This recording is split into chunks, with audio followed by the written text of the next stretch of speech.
raise drug prices. They're going to raise. That was kind of wild. Mm-hmm. Oh, and him with a B train. And they're going to raise your health insurance premiums.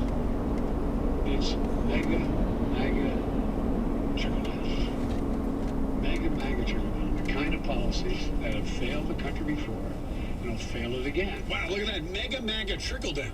That sounds amazing. That sounds like what's happening. That sounds like what's happening with elections all over the country. It's mega trickle down. Everyone remembers how great it was under Donald Trump, and now it's trickling down to, well, the Georgia Senate race and the Nevada Senate race and the governor's race in Arizona. It's mega trickle down.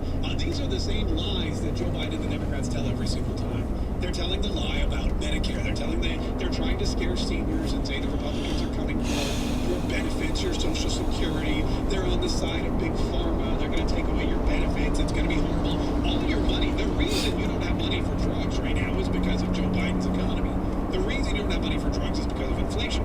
But again, it's a last-ditch effort. It might mean that the October surprises are all over, and so Joe Biden's got to go back to the basics, which is mean old Republicans are coming for your Social Security. Mean old Republicans are coming for your retirement. Mean old Republicans want to drive up the drug prices to pay back their friends. Yeah, they said they had the bridge there at Orange Park.